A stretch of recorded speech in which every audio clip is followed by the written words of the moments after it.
Welcome, everybody. I'm Jesse Stakes, and this is Making Sense of It All. Last week's interview was about the game of golf and how it can be used as a networking tool for business professionals. We're sticking with golf as a theme this week as well.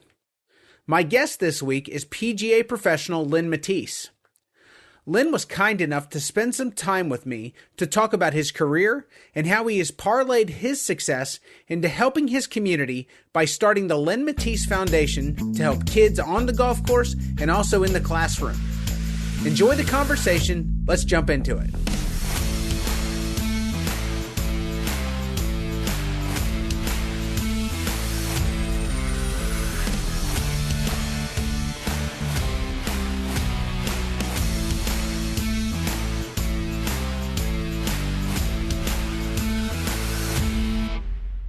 I have a treat for you guys today. I have professional golfer Len Mattiace with me today. Len, thank you so much for joining me. All right, Jesse, good to be with you. So the reason why you're joining me today is to talk about your foundation, but I feel like in order to do that justice, we need to step back and talk about you for a little bit and talk about your career. Is that fair enough for you? Of course, sure. Let's do it. So what made you so passionate about golf to practice and take it up professionally? I played all sports growing up, and my dad was an avid golfer, 1-2 handicap, grew up in the New York area. And I also have two older brothers that played golf too. So they were high school golf, and I was the younger guy. I'm about 6-7 years younger than my brothers. And so I kind of got not thrown in, but I watched a lot of it. And along with the baseball and football that, you know, all the kids play when they're 5th, 6th, 7th grade, I pretty much went all golf about 7th, 8th, 9th grade because I loved it that much. It just was something that I did a lot. I was pretty good at it and just kept doing it. So around 9th grade, 10th grade, I was starting to shoot around even par in like high school matches and amateur tournaments and stuff. And then I won the Florida State High School championship when I was in 11th grade. And that vaulted me right up to where, you know, all the junior rankings and stuff. So, right. I had a great opportunity to play college golf at Wake Forest, and it just kind of kept snowballing better and better. Very cool. At what point did you know that you were good enough to play professionally? Not until I made the qualifying school. You know, like when you turn pro, anybody can turn pro. You know, sure. that process is all you do is you elect to start playing for money. And so that's a simple process, but the idea to try and get on the PGA Tour is a process. So I went through the whole qualifying tournament to do that. And that was a qualifying in October, made it, a qualifying in November, made it, and then a 6-round qualifying in December. 200 guys ended up being at that finals and 50 made it. And I actually finished tied for 40. So I made about a 4-footer on the last hole to make it. And then I was on the PGA Tour. Now, I don't know if this is fair to say, but do you think that was probably the most nerve-wracking putt of your life at that point? That back nine, that I remember like it was yesterday. That was 1992, December. I was 3 years out of college, you know, just trying to make my way. And I remember it like it was yesterday. I shot 1 under par on my back nine to make it. And that 4-footer it actually went right to the edge of the hole and then dropped it. That's so cool. So. I don't think people have enough appreciation for what it takes to play a sport professionally. I mean, I think that, you know, there's so many of us that dabble in it as an amateur or get to play it for fun on the weekends, but people don't realize the work and the effort that it takes to keep your game sharp and to play professional golf.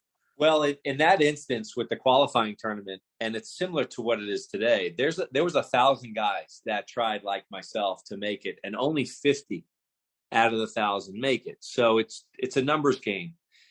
But the unique thing I think about golf is that it's a very connected game because like I can go out with a 10 handicap golfer and they could beat me on a hole or two.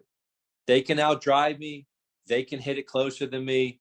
And you get that connection of those shots. Everybody knows, like when they hit that one shot, they make a 40-foot putt. they feel like they can do it more and more and more. And you can, if you spend time in practice and stuff. So I think that's what's unique about the game, is that amateurs like pros can have a period of greatness. You can actually do really good things, and it's addicting, to where you're like, that's what I want to do more of and more of. So I think that's the unique thing about it. Like in baseball, we can't throw a 95 fastball, and we probably certainly can't hit a 95 mile per hour fastball, stuff like that. Not today. let alone be in the box, and you know what I mean, the general numbers. But for the golfer that goes out there and plays casually, they have those periods of great shots, and I think that's what makes the game so special. No doubt. Well, and to your point, I can't go out and throw on a football helmet and say I want to play pickup football, but I can go out tomorrow, or I can go out this afternoon, go out and pay a greens fee and go out and play the game of golf and play it the exact way that you'd see it on television, other than it being a competitive round, and play it for a lifetime as well. So that's no doubt. That's a special thing. Who were your heroes growing up?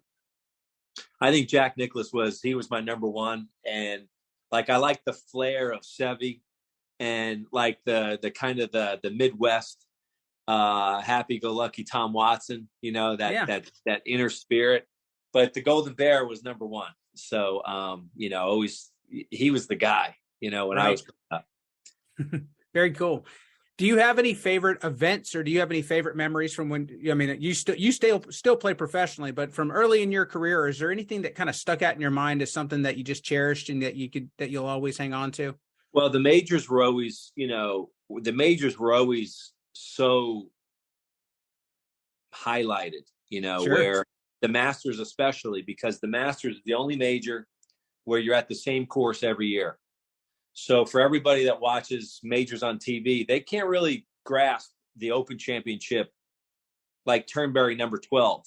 Right. But golfers can tell you about number 12 at Augusta, or the back nine at Augusta, or the first tee at Augusta, and what that looks like, because it's familiar to everybody. So I think growing up, when that Masters came on, that was something we never missed. And yes. And that was kind of the most intimate major, where you kind of got to know that major and the kind of the stories around it, like 16, the par 3, with the green, the way it's built, and 12, the par 3, number 10, downhill dogleg left. Those were always special things. So I couldn't wait to turn that on as a kid. And I got to play in 3 Masters in my career. So, that was definitely a dream come true. One of the Masters I played, I was an amateur in college. Okay. And I was on a top 10 USA team called the Walker Cup team. And that at that time, the top 10, those players got to play the next year's Augusta.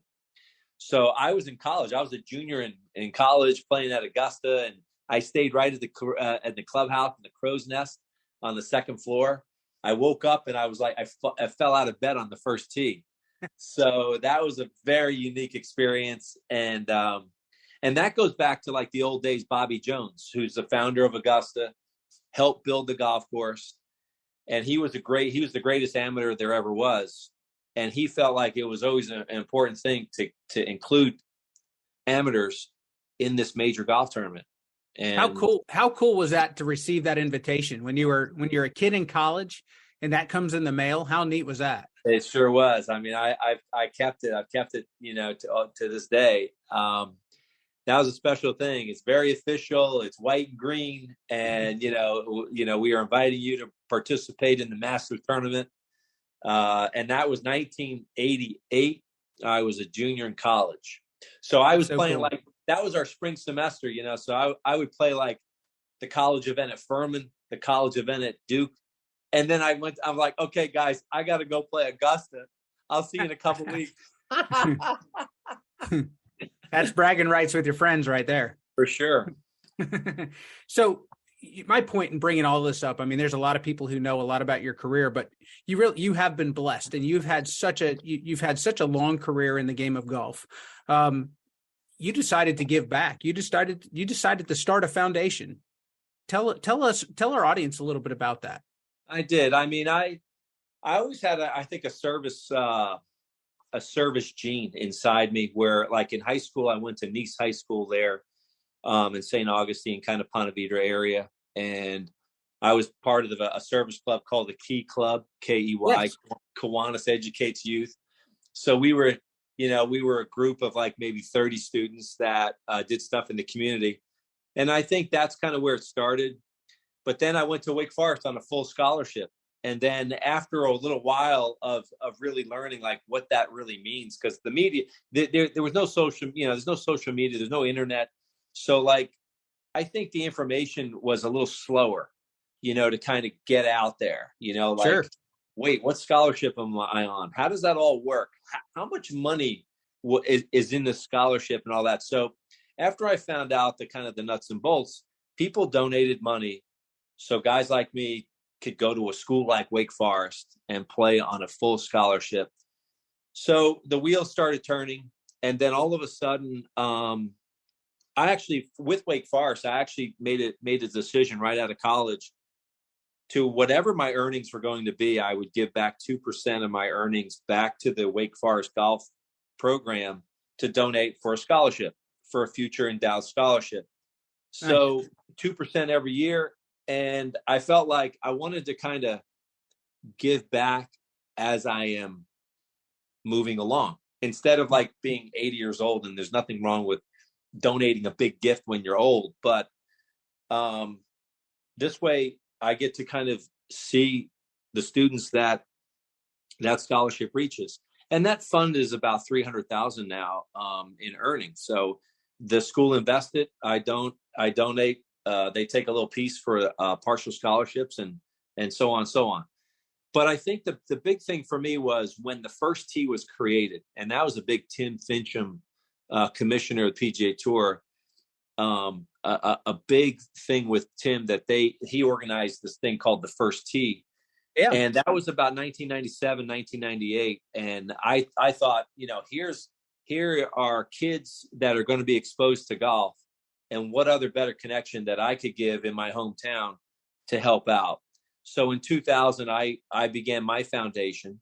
Originally, it was called Len's Friends Foundation, and started this foundation to help these first tee kids get exposed to golf, raise money for them so they could have programs in their activities. And to this day, we've raised about $600,000 for the first tee of North Florida. That's amazing. So it's been great. And we've done all different things. We've done like a one event a year. We've done multiple events a year. We've done small 9-hole events, all kinds of things. And, it kind of morphs as, the years go by. But it's been great to see, like, these kids start out at like they're 8, 9, 10 years old. And then you see them now in college. You see them now after college. And they're successful citizens of their community. And that's what it's all about. And they're not like the all-star junior golfers, Okay. But they teach all the great values of like honesty, perseverance, all these different factors that you want to be taught when you're a kid. Sure. So they grow up as tremendous individuals in whatever careers they take, and they have golf. They're good golfers, and they'll have golf for their whole life. So I'm really proud to be associated with that. And we keep donating because I believe that's a huge part of who I am with the connection of golf. Well, and I've always felt, I grew up playing sports. I was blessed to have an opportunity to play some in school. But I felt like one of the things that sports instills in you is just that. It's the character that you get from it. It's it's the values, especially in a sport like golf. I mean, golf, you have to be honest. You keep your own score. You call your own penalties.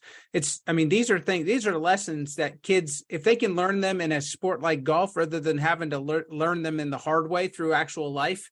I mean, to me, it's such a blessing that you're giving these kids this opportunity. I think it's tremendous. Yeah, thanks. And they have to be accountable with their schoolwork, as well as different programs that they have through their ages as they kind of go up the ranks within the first tee. And then like the best of the best actually get bonus trips. Like they'll go all over the country and represent their region first tee. And amazing. Like they'll go out to Pebble Beach. I'm They'll not jealous of those kids at all. It's incredible. So Jeff Willoughby's the executive director of the First Tee of North Florida. And now these programs are getting in the schools. Yes. So it's not just an after school program. Like, for example, like part of PE would be learning how to hold a club and swing and, you know, what golf is to the masses of kids. So that's really great. You're talking like 160,000 kids in the North Florida area that are being exposed to golf, and they're growing the game. No doubt. Well, and there's something else that you guys are doing through your foundation with the schools as well, called the Stop the Bullying campaign, correct? That's right. Yeah. So we have the golf side with the First Tee kids, and then we have non-golf side. And this Stop the Bullying campaign has really taken off in the last 4 years that we've done it. We're in 3 counties, focusing on middle schools. And I went to the superintendent personally. I went to each superintendent of each county, and I said, we feel bullying is a big problem, and we'd like to be a supplement to your school and your programs, to your county. And they said, absolutely, we'd love to have you. And we feel like we could use the help. So over 50 middle schools that we're in. And what we do is we do semester projects with the kids. We basically challenge the kids to do any type of projects that they want. So they could do a poster, they could do a speech, they could do a community project, anything at all. And then we have a whole panel of that we review these projects. And what happens is that the school recognizes the kids that do it. We actually award the top of the top. We actually award every student that does it. We give them something as an appreciation for doing the projects. But some of these projects, Jesse, are just incredible, like community reach. Like, for example, this student, his first name's Mills from Clay County. Okay, yeah. seventh grade, and he came up with a goodie bag for the homeless. So very cool. He writes this paper and he describes what he did for the last 3-4 months about how, you know, you go up to an intersection and you happen to see probably maybe a homeless person and they're asking for money. And, you know, obviously families can't do that. So they came up with a goodie bag that they created. So like granola bars, water, actually a Bible verse, kind of like some type of like uplifting saying, and a couple other things like it's incredible. So they actually give it to the people that they see in their travels. And it's amazing. And that students now challenged other students to do it in their school. So that's amazing. That's incredible. I mean, I got to give it up to a middle school student that could think of that. And Mills, thank you very much. And I appreciate Len for sharing this with me, because I think that's absolutely amazing. Yeah, that's right. It is amazing. And their community, these projects that really stand out affect the actual school time that they're like, for example, a female student, St. Johns County, her name is Serenity. Okay. And she had she wrote, they have to submit a paper on what the project is. So she describes that when she walks into school, nobody sees her, nobody acknowledges her, nobody knows that she's there. That's how she feels. So she's like, I'd like to change the atmosphere. I'd like to make this a better atmosphere. So she came up with this thing called a high five. So she actually created on paper. She cut out an actual hand, and they've now morphed it to those foam hands. Yeah. And every so often when somebody wants to meet somebody or like invite somebody to the table, they actually give them a high five. And this thing exploded in the school. Like, that's awesome. It's all over the middle school. And she's totally changed an atmosphere in the school.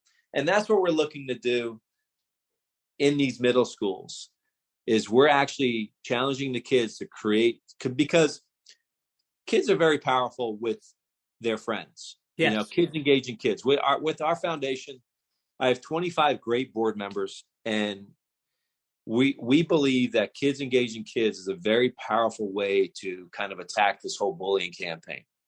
And we would love to see in a classroom and in a school setting, just like 1 hour or one day go by where there's no bullying at all. And for that child that gets bullied, it's a miserable experience for them because it's day after day after day. And now with social media, they get it through social media as well. You know, a click of a button, that kid's is just getting compounded bullying. So we feel like if we can kind of attack the middle and have these kids do these projects, it expands a little bit.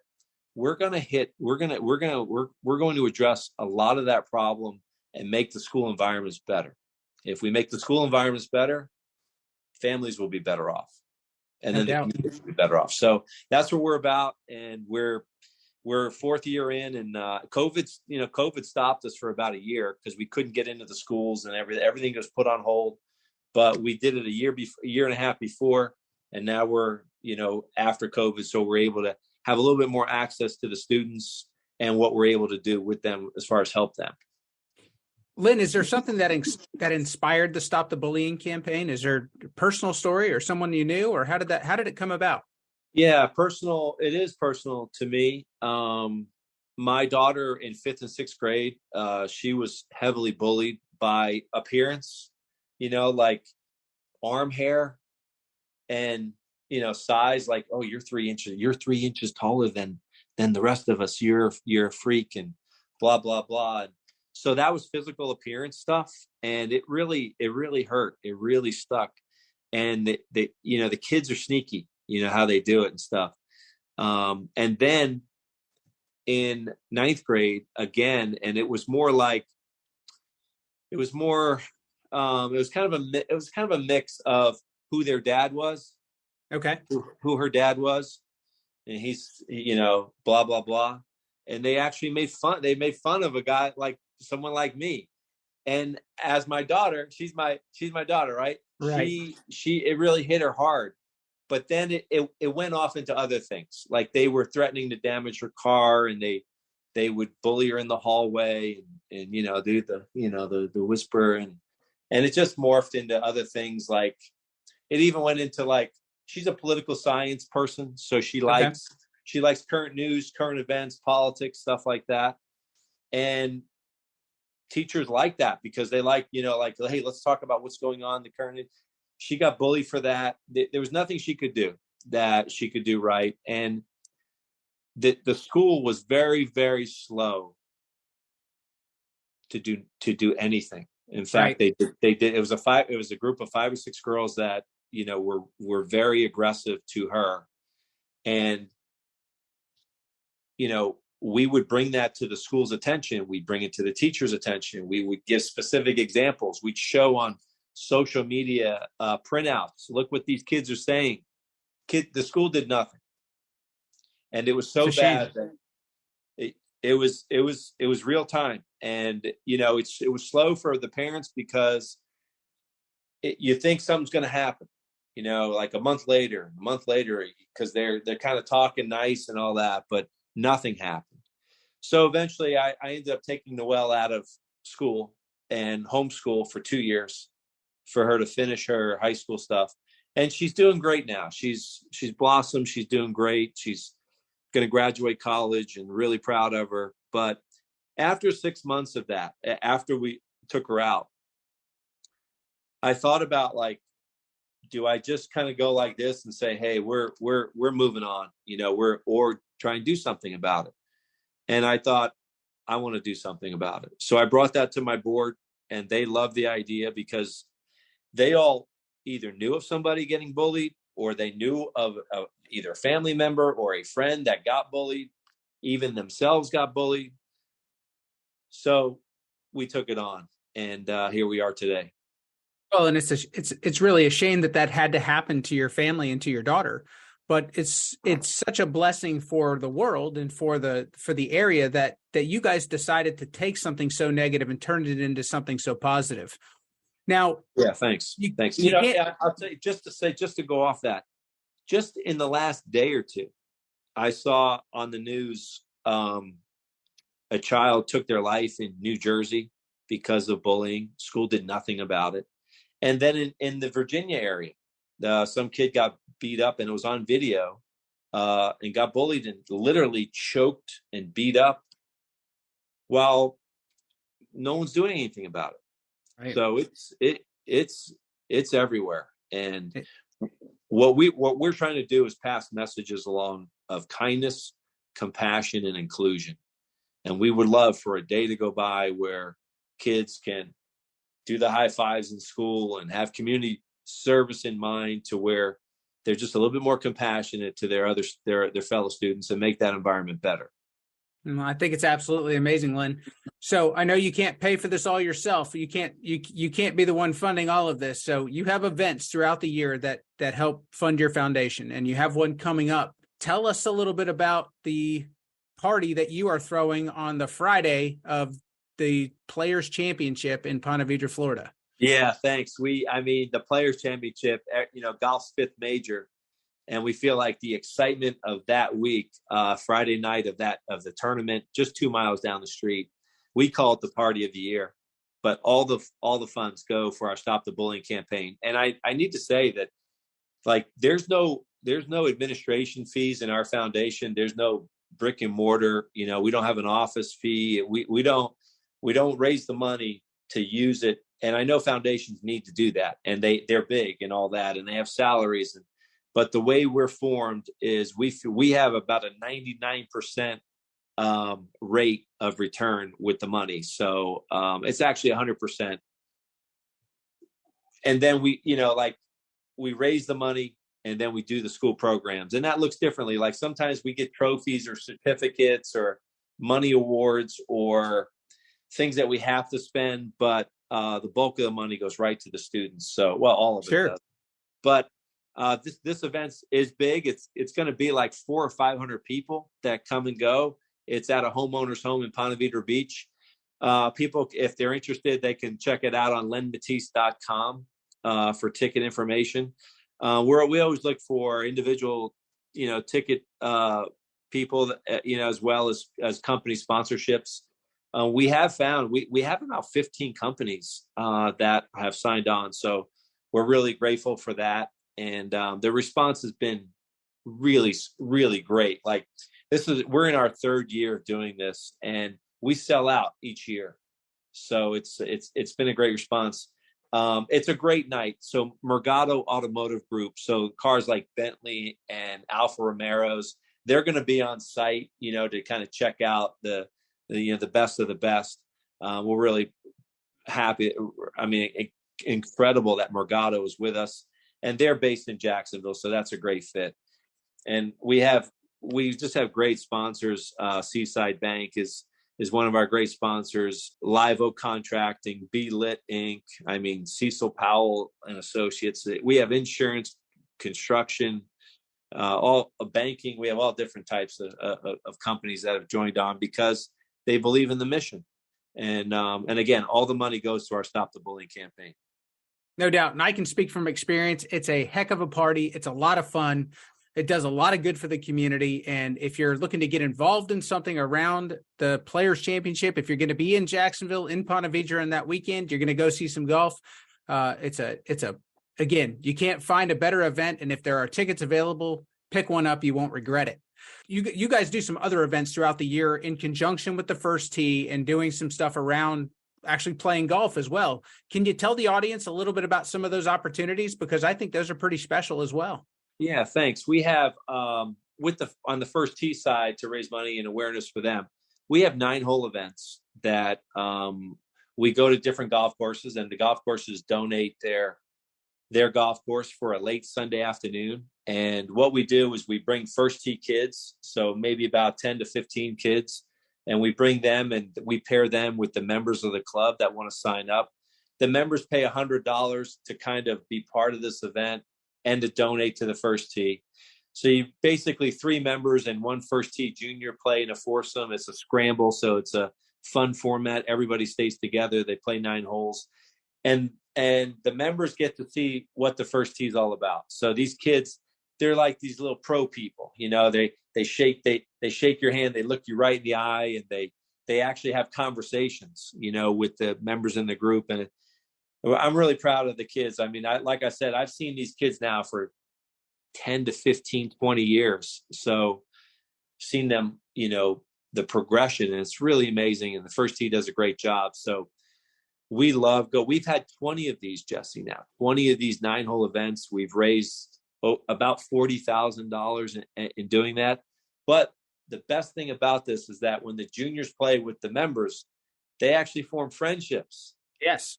And that's it. Like, that's it. Like, that is, you can imagine some member at a club, and they get to maybe connect with some 12-year-old, 15-year-old, and they have a friendship forever.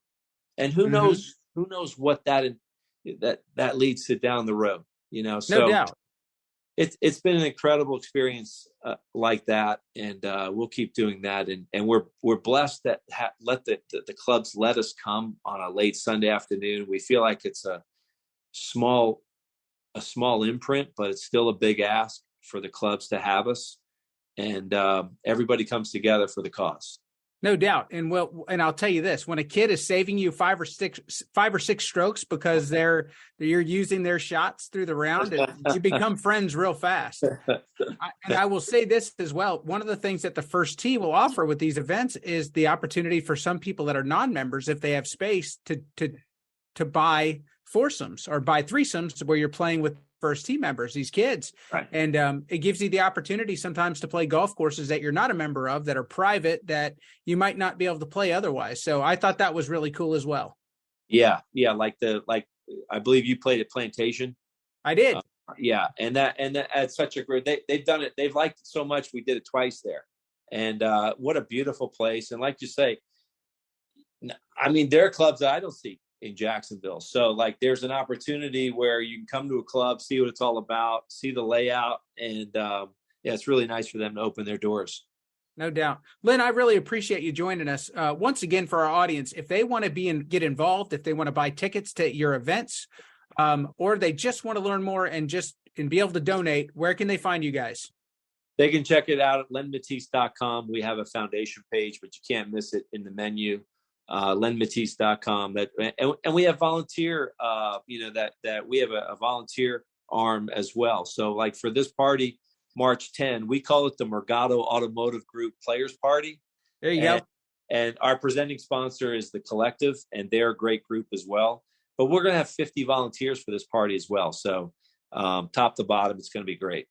Awesome. Len, thank you so much for joining us. And again, for all of you out there, if you want to join him, you want to get involved, you want to volunteer, you want to donate money, you can go to lenmattiace.com. You can find all your links from there. Len, thanks again so much for joining us. Thanks, Jesse. I've been a participant and a fan of sports all my life. It brings people together in a unique way and gives us all something to root for, especially when you're talking about someone like Len Mattiace. He knows that he holds a unique position and has an opportunity to be an advocate and a facilitator for change within his community. Thank you for sharing your story with me and our audience today. Their story doesn't stop here, though. If you want to be a part of it, get connected with the Len Mattiace Foundation at lenmattiace.com. That's going to wrap us up for today. We'll catch you guys next time.